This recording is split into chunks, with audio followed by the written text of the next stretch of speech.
Good afternoon, members of the media. Let me weigh in on the ongoing discussion of our great party, ODM, that recently we had a celebration of 20 years since its existence.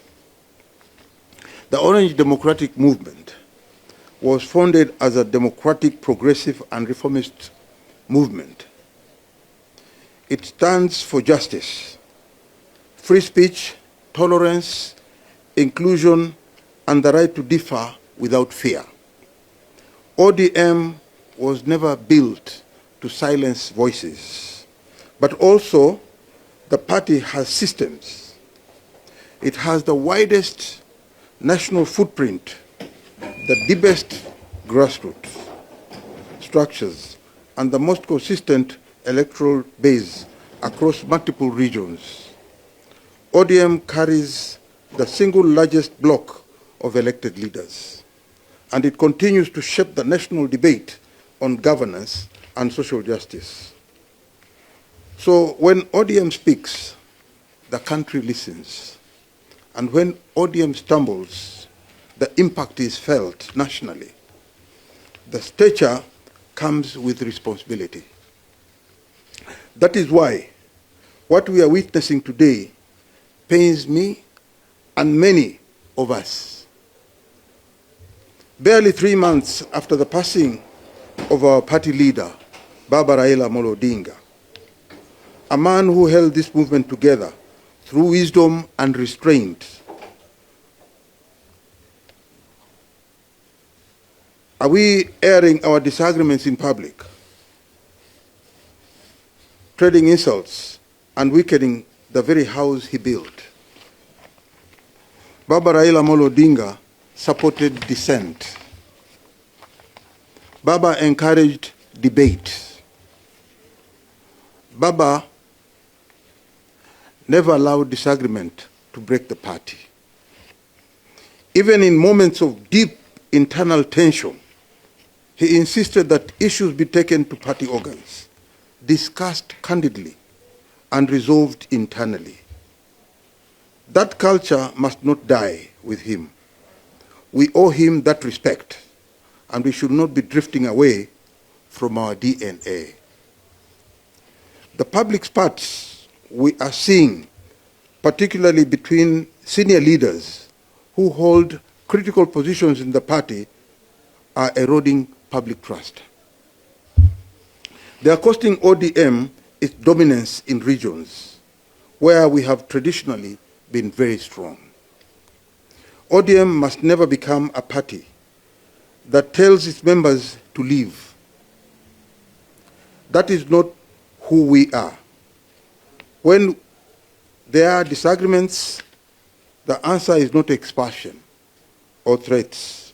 The answer is strengthening the party organs, reinforcing discipline, and recommitting ourselves to internal democracy.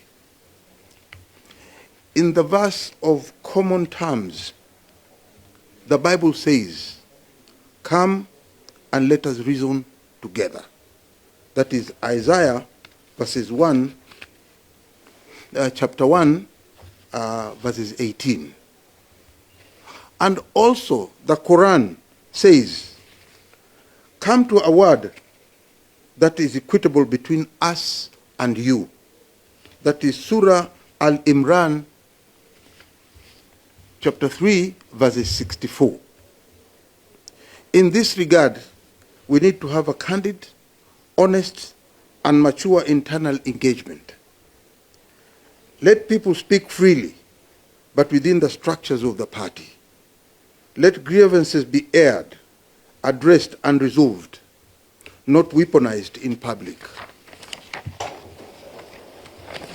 Unchecked public exchanges, mudslinging, and verbal slur are harming ODM's image, weakening cohesion, and creating space for violence and intolerance. We have already seen worrying signs.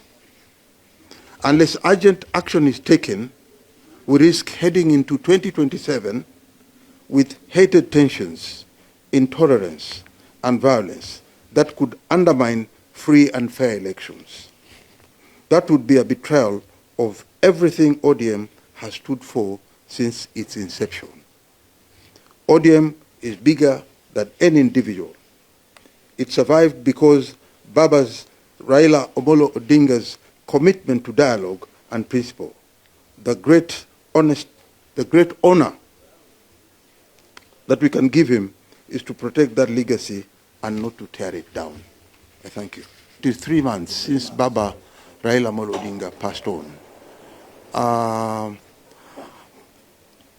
It is common knowledge that in Mijikenda we say ama Kiswahili wanasema mti mkubwa ukianguka ndege hupata tabu sana, manake wanaruka kila pande, hawajui waende pande gani ama pande gani.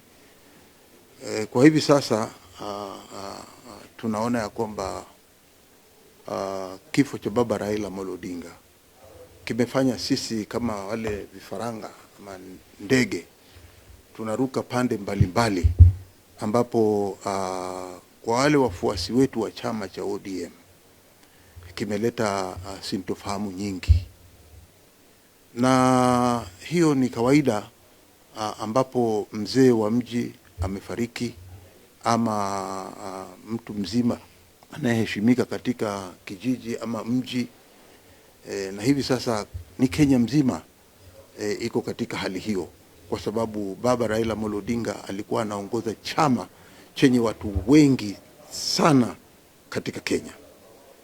Ni jambo la kusikitisha kwamba sasa tumeanza kuingia katika msimu wa kuanza kutukanana, kuanza kutoelewana, na sisi sote tuko katika chama kimoja. Ninasema tu ya kwamba ingekuwa vyema ikiwa tutaweza kushikana mkono, tutaweza kuelewana, tutaweza kuongea na sauti moja, tubaki kama chama kikubwa cha ODM.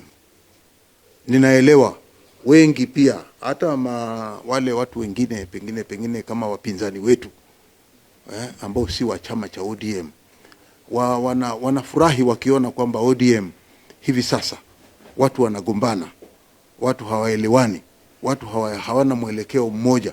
Lakini mimi nasema ya kwamba hii ni kawaida ikitokea, na baada ya muda tutakuja kushikana, tutakuwa kitu kimoja na tutaendelea mbele.